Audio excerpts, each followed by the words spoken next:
திரைப்படங்களுக்கு கதை எழுத நினைக்கிறவர்கள் எல்லாம் கஷ்டப்பட தேவையில்லை. இலங்கையில் நடக்கிற சில சம்பவங்களை பார்த்தாலே விறுவிறுப்பான திடீர் திருப்பங்களை கொண்ட பல கதைகளை எழுத முடியும். அந்த மாதிரியான ஏராளமான சம்பவங்கள் கடந்த காலத்திலேயும் பதிவாகியிருக்கு. கடந்த காலத்தில் பதிவான ஏராளமான சம்பவங்கள் பற்றின சில தகவல்கள் இந்த நாட்கள்லையும் தொடர்ச்சியாக வெளிவந்து கொண்டிருக்கு.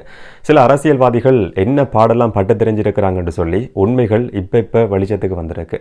ஒரு உதாரணத்துக்கு சொல்றதா இருந்தால் ஜோன்ஸ்டன் பெர்னாண்டோவினுடைய ஒரு வாகனம், இந்த ஒரு பாபநாசம் படத்தில் கமல்ஹாசன் வந்து ஒரு பிணத்தை வச்சு கொண்டு அப்படி 2 பாகங்கள் வந்திருக்கு. இப்போ 3வது பாகம் திருஷ்யம் 3வது பாகம் வரலாம்னு சொல்லி எதிர்பார்க்கப்படுது. அந்த மாதிரி தான் இந்த ஒரு சொகுசு வாகனத்தை வச்சு கொண்டு தேர்தலுக்கு முதல்லையும் அதுக்கு பிறகும் ஜோன்ஸ்டன் பெர்னாண்டோ படாத பாடு பட்டு தெரிஞ்சிருக்கிறாரு. அதை பற்றின சில தகவல்கள் தான் இந்த காணொலியில் பார்க்க போகிறோம். விளக்கமாக பார்க்கலாம். வணக்கம், நான் கிருஷாந்த் ராஜ்.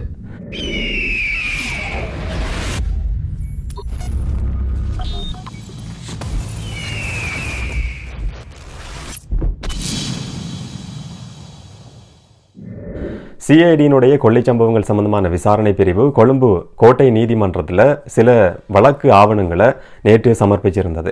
அதில் ஒரு சொகுசு வாகனம் BMW கார் சம்பந்தமான ஆவணங்கள் பதிவு செய்யப்பட்டிருந்தது. சில நாட்களுக்கு முதல்ல, அதாவது தேர்தல் முடிஞ்சதுக்கு பிறகு ஹில்டன் ஹோட்டல் பகுதியிலிருந்து அந்த இடத்துல இருக்கிற பார்க்கிங்ல இருந்து வாகன திரைப்படத்திலிருந்து ஒரு அதிசொகுசு வாகனம் கைப்பற்றப்படுது. சிலர் கொடுத்த தகவலுக்கு அமைய அந்த BMW காரை சிஐடி குற்றப்புலனாய்வு திணைக்களம் கைப்பற்றினதா சொல்ல. சில நேரங்களில் குற்றப்புலனாய்வு திணைக்களத்துக்கு அந்த கார் யாருடையது, எப்போ வந்தது, எப்படி வந்தது என்று சொல்லி தெரிஞ்சிருக்க முடியும். விசாரணைகளுக்காகவும் கைப்பற்றி இருக்க முடியும். எப்படியா இருந்தாலும் இந்த வாகனம் சிஐடியால் கைப்பற்றப்படுது. அது சம்பந்தமான ஆவணங்கள் நீதிமன்றத்தில் நேற்று சமர்ப்பிக்கப்படுது. இதுக்கு பின்னால் நான் ஆரம்பத்தில் சொன்ன மாதிரி திடீர் திருப்பங்கள், விறுவிறுப்பான ஒரு கதையம்சம் கொண்ட திரைப்படம் மாதிரியான உண்மைகள் வெளிச்சத்துக்கு வந்திருந்தது. குறிப்பாக ஹில்டன் பகுதியில் அந்த ஹில்டன் ஹோட்டலினுடைய பாதுகாப்பு முகாமையாளர்கிட்ட தான் முதல் தடவையா சிஐடி இந்த வாகனம் சம்பந்தமா விசாரணைகளை ஆரம்பிச்சிருந்தது. அவர் சொன்ன ஒரு விஷயம், நீண்ட நாட்களா இந்த ஹோட்டல்ல ஒரு நபர் தங்கி இருக்கிறாரு. காமினி அபேரத்ன என்று சொல்லப்பட்ட ஒரு நபர் தங்கி இருக்கிறாரு. அவர் தேர்தலுக்கு முதல் நாள் இந்த சொகுசு வாகனத்தை BMW காரை இந்த வாகன திரைப்படத்தில் கொண்டு வந்து நிப்பாட்டி இருந்தாரு. இதை பற்றி மேலதிகமான தகவல்கள் எனக்கு தெரியாது. சில நாட்கள் இந்த கார் இங்கேதான் நிப்பாட்டப்பட்டிருக்கு என்ற மாதிரியான தகவல் அந்த பாதுகாப்பு முகாமையாளரால சிஐடிக்கு சொல்லப்படுது. 2வது விசாரணை காமினி அபேரத்ன என்று சொல்லப்படுற ஒரு நபர்கிட்ட முன்னெடுக்கப்படுது. அந்த நபர் அரசியல் பின்புலம் கொண்டவரா, அவர் யாருன்றதை பற்றின மேலதிகமான தகவல்கள் தெரியாது. காமினி அபேரத்னட்ட 2வது வாக்குமூலம் பதிவு செய்யப்படுது. இந்த வாகனத்தை எதுக்காக கொண்டு வந்து நிறுத்தி இருக்கிறீங்க, இதுக்கான ஆவணங்கள் இருக்கான்னு சொல்லி சிஐடி எக்கச்சக்கமான கேள்விகளை காமினி அபேரத்னட்ட முன்வைக்கிறாங்க. திரைப்படங்கள்ல நாங்க பார்க்கிற மாதிரியும் சில நேரங்களில் வேற விதமாகவும் காமினி அபேரத்னட்ட விசாரணைகள் நடத்தப்பட்டிருக்கலாம். அவர் வேற வழி இல்லாம உண்மையை கக்கிறதுக்கு ஆரம்பிக்கிறாரு. இது என்னுடைய கார் கிடையாது, முன்னாள் அமைச்சர் ஜோன்ஸ்டன் பெர்னாண்டோவினுடைய கார் தான். அவர் என்னட்ட சொல்லியிருந்தாரு, ஒரு சில நாட்கள் வரைக்கும் இந்த கார் இங்கே இருக்கட்டும், பிறகு நான் அதை எடுத்துக்கொள்றேன் என்று சொல்லி அவரோட சாரதியிட்ட கொடுத்து அந்த சொகுசு காரை இங்கே அனுப்பி வச்சிருந்தார். எனக்கும் காருக்கும் எந்த விதமான சம்பந்தமும் கிடையாதுன்னு சொல்லி ஒரு ஒப்புதல் வாக்குமூலத்தை கொடுத்து காமினி அபேரத்ன தப்பிச்சு கொள்றாரு. அதுக்கு பிறகு சிஐடி விசாரணைகள் ஆரம்பிச்சு முன்னாள் அமைச்சர் ஜோன்ஸ்டன் பெர்னாண்டோவினுடைய வீட்டுக்கு போய் அந்த காரினுடைய திறப்பை பெற்றுக்கொண்டு அதிலிருந்து சில விஷயங்களை தேடுறதுக்கு ஆரம்பிக்கிறாங்க. அதுல ஜோன்ஸ்டன் பெர்னாண்டோ முன்னாள் அமைச்சருக்கு உரிய சில ஆவணங்கள் கைப்பற்றப்படுது. வாகனம் பதிவு செய்யப்பட்டதுக்கான எந்த ஒரு ஆவணங்களும் கிடையாது. இலங்கையில் நாங்கள் ஒரு வாகனத்தை பயன்படுத்துகிற மாதிரி இருந்தால் அதை வந்து ஆர்எம்பியில் மோட்டார் வாகன போக்குவரத்து திணைக்களத்தில் பதிவு செய்ய வேண்டியிருக்கும். சாதாரண பொதுமக்கள் பதிவு செய்ய வேண்டியிருக்கும். அமைச்சர்கள் பதிவு செய்ய தேவையில்லைன்றதை இந்த சம்பவம் மூலமாக தான் தெரிஞ்சு கொள்ளக்கூடிய மாதிரி இருக்கு. ஜோன்ஸ்டன் பெர்னாண்டோ கிட்டத்தட்ட 2 வருஷம் இந்த சொகுசு காரை பயன்படுத்தி இருக்கிறாரு.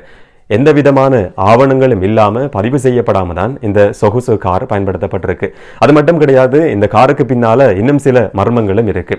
இந்த காரினுடைய ரெஜிஸ்ட்ரேஷன் நம்பரை பொறுத்த வரைக்கும் WPC240430 என்று சொல்லப்படுற ஒரு இலக்கத்தில் பதிவு செய்யப்பட்டிருக்கு. அப்போ சிஐடி விசாரணைகளை நடத்துகிற சந்தர்ப்பத்தில் என்ன செய்யறாங்கன்னு சொன்னா, ஆர்எம்பியில் போய் மோட்டார் வாகன போக்குவரத்து திணைக்களத்தில் இந்த நம்பர்ல வந்து எப்படி பதிவு செய்யப்பட்டிருக்கு, இந்த இலக்கம் எப்படி பெற்றுக்கொள்ளப்பட்டது, யாருடையது என்று சொல்லி விசாரணைகள் நடத்தப்படுது. அங்கிருந்து கண்டுபிடிக்கப்பட்ட ஒரு விஷயம்தான், நாவல பிரதேசத்தை சேர்ந்த தனியார் நிறுவனம் ஒன்றினுடைய உரிமையாளருடைய பேர்ல இந்த வாகனம் பதிவு செய்யப்பட்டிருக்கு. அடுத்த விசாரணை சிஐடியால் நடத்தப்படுது. நாவல பிரதேசத்தை சேர்ந்த அந்த தனியார் நிறுவனத்தினுடைய உரிமையாளர்கிட்ட வாக்குமூலம் பதிவு செய்யப்படுது. அவர் ஒரு அதிர்ச்சியான வாக்குமூலத்தை சொல்றாரு. இந்த இலக்கத்தை வந்து நான் பணம் கொடுத்து ஆரம்பியில இருந்து மோட்டார் வாகன போக்குவரத்து திணைக்களத்திட்ட இருந்து இந்த வருஷம் மார்ச் மாதம் தான் பெற்றுக்கொண்டிருந்தேன்.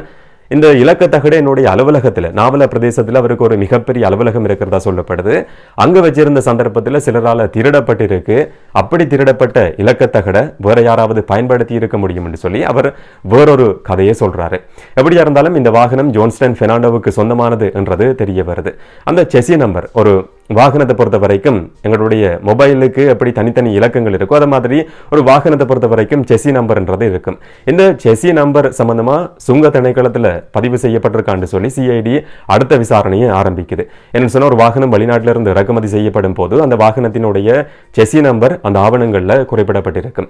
அப்ப சுங்க திணைக்களத்தில் தேடி பார்க்குறாங்க. அந்த நம்பரையும் நான் சொல்றேன்.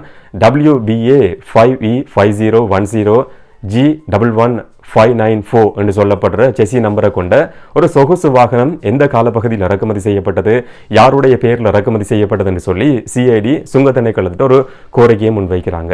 சுங்க திணைக்களம் இன்னும் ஒரு அதிர்ச்சியான பதிலை சொல்லுது. இந்த இலக்க தகட்டை கொண்ட இல்லாட்டி இந்த நம்பரை கொண்ட வாகனம் இறக்குமதி செய்யப்படவே இல்லை, அப்படி ஒரு வாகனமே இல்லைன்ற மாதிரியான அதிர்ச்சியான தகவல் சுங்க திணைக்களத்தால சிஐடிக்கு சொல்லப்படுது.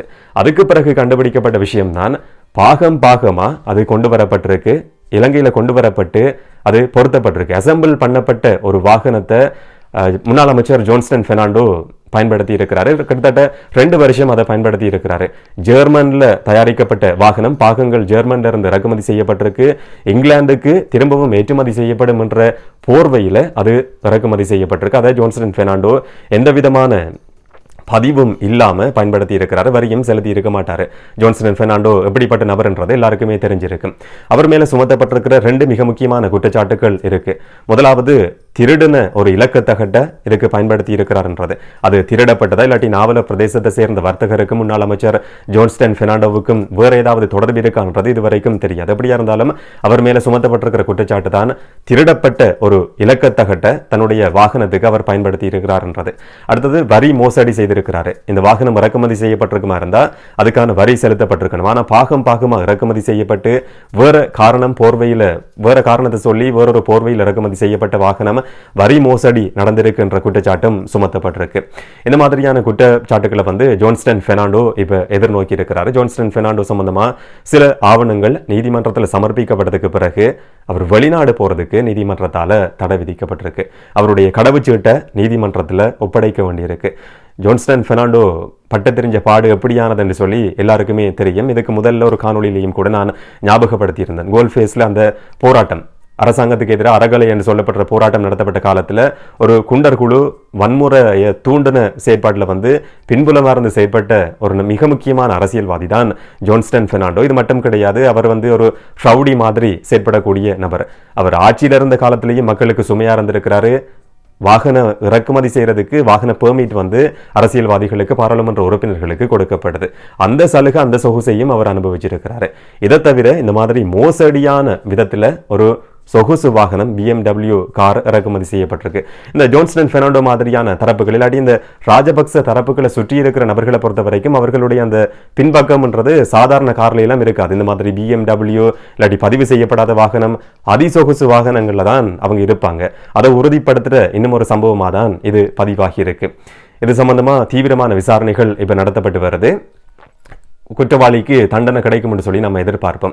சில நாட்களுக்கு முதல்ல சிங்கப்பூரில் நடந்த ஒரு சம்பவம் தான், சிங்கப்பூரினுடைய வர்த்தக அமைச்சராக செயற்பட்டு ஈஸ்வரனுக்கு 1 வருட சிறை தண்டனை விதிக்கப்பட்டிருந்தது.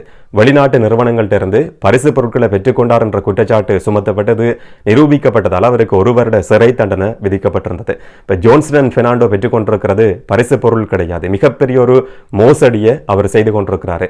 சிங்கப்பூர் ஏன் சிங்கப்பூரா இருக்கு, இலங்கை ஏன் இலங்கையா இருக்குன்னு சொன்னா இந்த மாதிரியான குற்றவாளிகள் தண்டிக்கப்படாம சிறப்புரிமையோடையும் சலுகையோடையும் நடமாடுறதால தான் இலங்கையாவே இருந்து கொண்டிருக்கு, சிங்கப்பூராவே இருந்து கொண்டிருக்கு. இந்த மாதிரியான அரசியல்வாதிகள் எல்லாம் இப்ப நாங்க ஒரு பேச்சுக்கு சொல்வோம், இந்த தேள் கொட்டின திருடன்னு சொல்லி கத்தவும் முடியாது. வீட்டுல திருடுறதுக்கு போயிருந்ததுக்கு பிறகு, தேள் கொட்டினதுக்கு பிறகு கத்தவும் முடியாது, வெளியில ஓடவும் முடியாது, எதுவுமே செய்ய முடியாது, வாயை பொத்தி கொண்டிருக்கிற மாதிரியான ஒரு சம்பவம் தான் அந்த தேள் கொட்டின திருடன் என்ற கதையில் இருக்கும். அது மாதிரி தான் இலங்கையில் இருக்கிற சில அரசியல்வாதிகளினுடைய செயற்பாடு, அரசியல்வாதிகளினுடைய நிலம்ன்றது இப்ப அப்படிதான் இருக்கிறத பார்க்க முடியுது. வெளியில எதுவுமே சொல்ல முடியாம தங்களுக்குள்ளேயே அழுது கொண்டிருக்கிற ஏராளமான அரசியல்வாதிகள் இருக்கிறாங்க. அவங்கள ஒரு நபர் தான் ஜோன்ஸ்டன் பெர்னாண்டோ. அரசாங்கத்துக்கு எதிராக சில சேறுபூசுற நடவடிக்கைகளையும் இந்த அரசியல்வாதிகள் இப்பவே ஆரம்பிச்சிருக்கிறத பார்க்க முடியுது. குறிப்பாக நேற்றிலிருந்து சோசியல் மீடியாவில் அதிகம் பேசப்படுற ஒரு விஷயம் தான் விஜித ஹேரத், பொதுமக்கள் பாதுகாப்பு அமைச்சர் விஜித ஹேரத், அது மாதிரி பிரதமர் ஹரிணி அமரசூரிய 2 பேருடைய புகைப்படங்கள் பொறிக்கப்பட்ட முத்திரைகள் வெளியிடப்பட்டிருந்தது. மக்கள் விடுதலை முன்னணி இல்லாட்டி தேசிய மக்கள் சக்தி ஒரு மிகப்பெரிய அரசியல் மாற்றத்தை உருவாக்குறோம் என்ற பெயரில் வந்திருக்கிறாங்க. இந்த அவங்களுடைய புகைப்படங்களை பொறிக்கப்பட்டு முத்திரை வெளியிடப்பட்டிருக்கு என்று சொல்லி ரணிலினுடைய தீவிரமான ஆதரவாளர்கள் ஒரு சேறு பூசுற செயற்பாட்டை முன்னெடுத்திருந்தாங்க. ஒரு தபால் தினத்தை கொண்டாடுற மாதிரி ஒரு நினைவு முத்திரை, அவங்களுக்கு ஒரு அன்பளிப்பா பரிசு பொருளா, நினைவு பரிசு பொருளா அது கொடுக்கப்பட்டிருந்தது.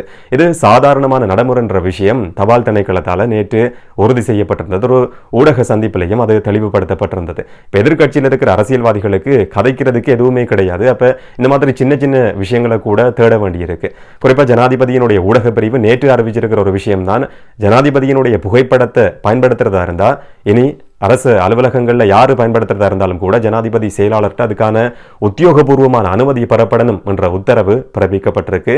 அரசாங்கத்தை விமர்சிக்கிறதுக்கான வாய்ப்பு நீ யாருக்குமே எதிர்க்கட்சி அரசியல்வாதிகளுக்கு கிடைக்காதுன்ற மாதிரியான ஒரு சூழல் தான் உருவாகி இருக்கு. குற்றச்சாட்டுகள் எதிர்நோக்கி இருக்கிற அரசியல்வாதிகள் புதிய ஆட்சி காலப்பகுதியில் தப்புறதுக்கான வாய்ப்பு கிடையாது என்றதை தான் கடந்த சில நாட்களில் பதிவாகி இருக்கிற சம்பவங்கள் உறுதிப்படுத்தி இருக்கு.